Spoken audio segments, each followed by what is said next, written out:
Hey, bonjour à tous, j'espère que vous allez bien et bienvenue sur ma chaîne. Aujourd'hui, je vais préparer une recette de tourte qui sera cuite à la poêle ou sur un tagine. Donc ici, pour les ingrédients, je vais d'abord commencer par la farce pour qu'elle puisse refroidir. Donc ici, j'ai deux oignons que j'ai coupés comme ça avec une petite échalote. Des carottes, courgettes que j'ai râpées. Donc la quantité dépendra de vous, de ce que vous voulez faire. Et pour la farce, vous pouvez faire ce que vous voulez. Vous pouvez remplacer par ce que vous voulez. J'ai du poulet coupé en petits dés, deux tomates. Et pour les épices, ici j'ai du sel, du poivre noir, du paprika et du curcuma. Bien sûr, c'est selon le goût aussi.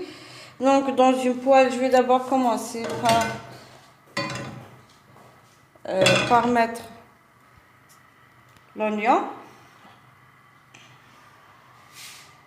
Donc bien sûr, j'ai mis un peu d'huile.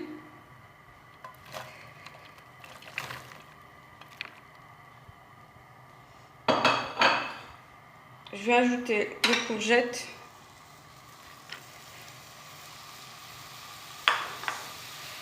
Et les carottes.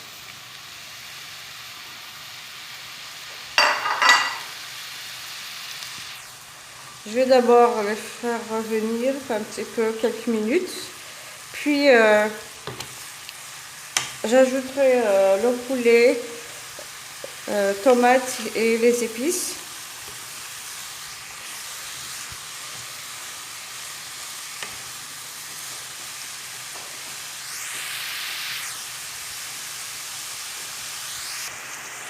Donc maintenant je vais pouvoir ajouter le poulet, les tomates,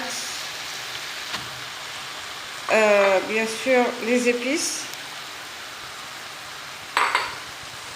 Voilà, donc pour les épices, je répète, sel, poivre noir, curcuma et paprika. Je mélange et donc je fais revenir le tout quelques minutes encore jusqu'à ce que ça puisse cuire.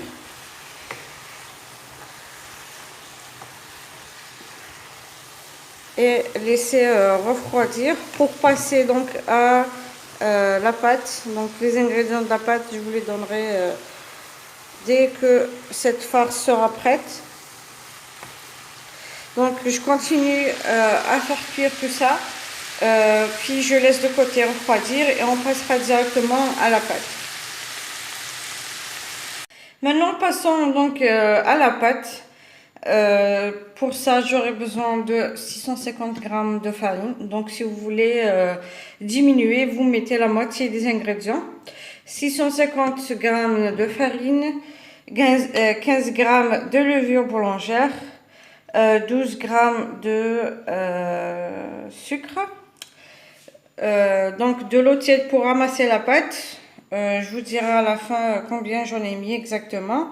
Ici, j'ai 55 g de lait en poudre, 6 cuillères à soupe d'huile d'olive et j'ai environ 12 à 14 g de sel. Donc ici, je vais d'abord commencer par mettre avec la farine, la levure et le sucre. Je vais ajouter le lait en poudre. Donc, je mélange d'abord.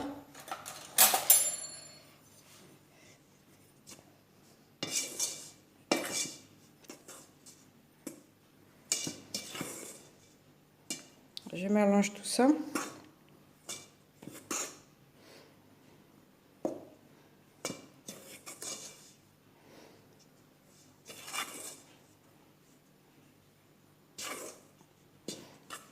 Puis, je vais ajouter l'huile d'olive. Bien sûr, vous pouvez mettre l'huile végétale ou bien mélanger l'huile d'olive et l'huile végétale ensemble. Mettre moitié-moitié. Le sel. ici, je vais mettre mon récipient dans le pétrin et commencer à pétrir avec le lait tiède.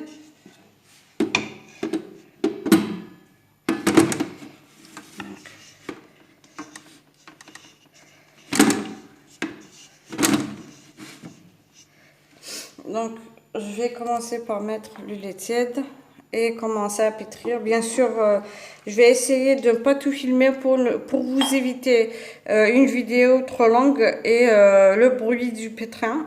Donc, je vous reviens dès que la pâte sera prête pour vous montrer comment elle sera et commencer à la façonner après. Voilà, donc ma pâte est prête. Bien sûr, je vais d'abord la laisser reposer, doubler de volume.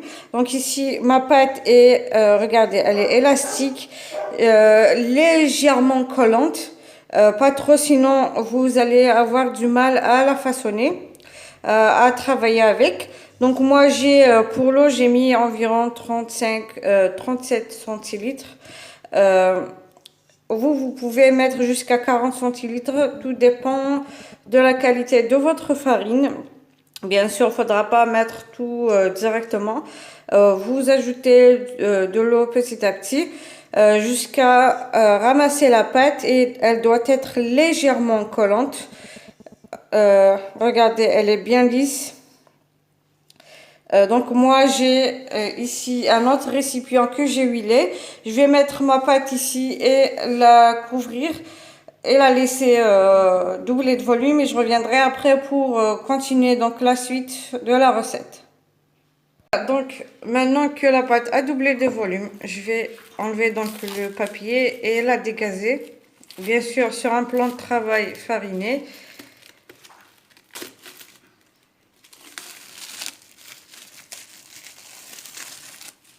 Donc, il faut dégazer la pâte.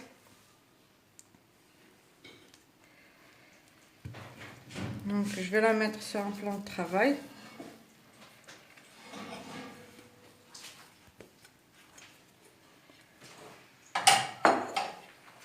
Et pouvoir donc diviser la pâte. Vous pouvez faire la taille que vous souhaitez, mais sinon, moi, je vais la diviser en deux.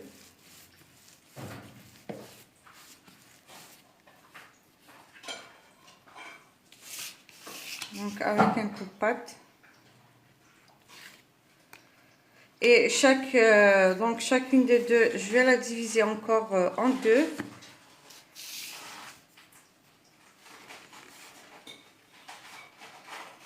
Voilà.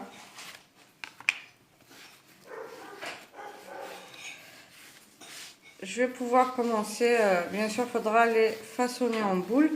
Puis on va étaler chacune finement. Donc là, donc comme je vous ai dit, je vais étaler la pâte finement.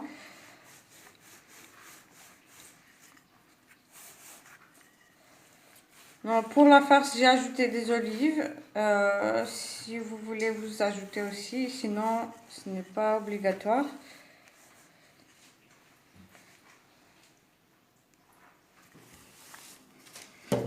Donc, maintenant, je vais mettre la farce en milieu. Comme je vous ai dit, la pâte, je l'ai étalée finement. Donc, pour la farce aussi, je vous ai dit que c'est au choix. Vous mettez ce que vous voulez, ce que vous avez chez vous. Donc, je mets en milieu la farce.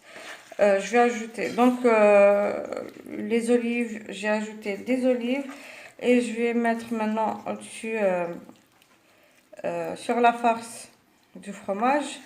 Si vous avez du fromage cheddar ou du fromage rouge, vous mettez selon ce que vous avez.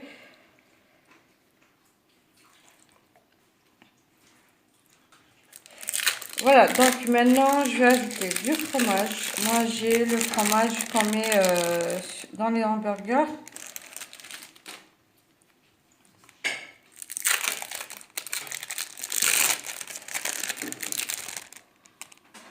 Donc je vais en mettre 4.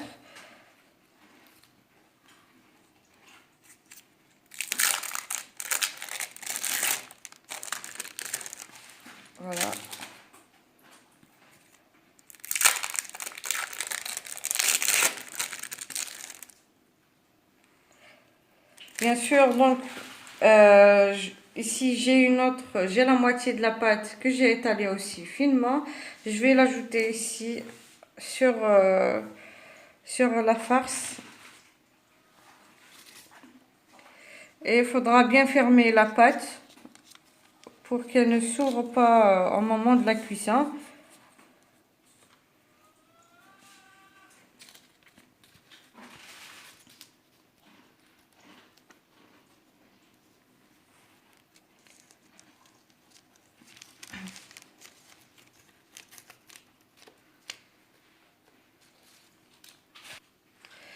Voilà, donc à l'aide d'une fourchette, je vais appuyer pour éviter que la pâte s'ouvre.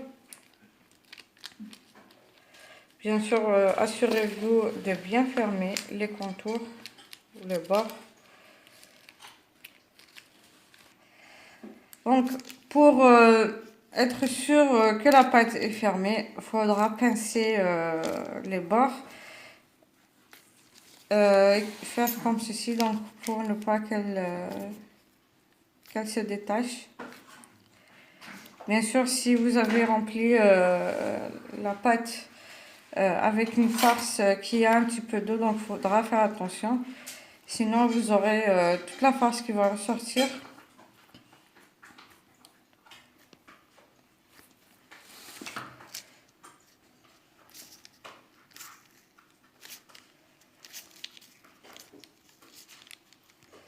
Donc, maintenant que j'ai fini de pincer le bord, avec une fourchette, je vais donc piquer un petit peu la pâte.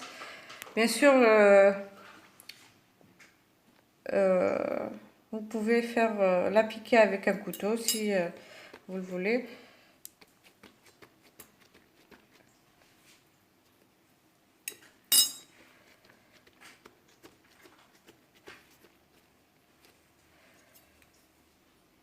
Donc maintenant je vais la faire cuire sur un tagine avec le papier. Je vais directement la mettre sur le tagine, puis la laisser quelques minutes et retirer le papier après. Voilà donc la tourte qui est bien cuite sur le tagine. Bien sûr, le feu, il ne faudra pas l'allumer trop fort. Et quand vous voyez que c'est cuit en dessous, vous retournez. J'ai pas pu vous montrer quand j'ai retourné, mais maintenant que c'est cuit, je vais couper pour vous montrer. Faudra vraiment être délicat avec la pâte, y aller doucement parce que c'est une pâte très légère, très souple, qui peut se casser facilement.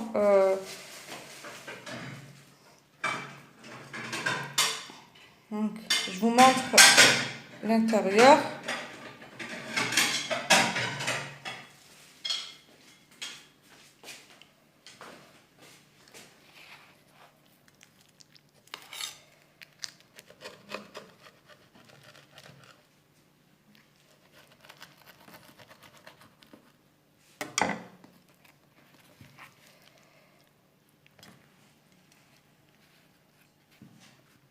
Regardez donc, ça a un peu, c'est pas grave si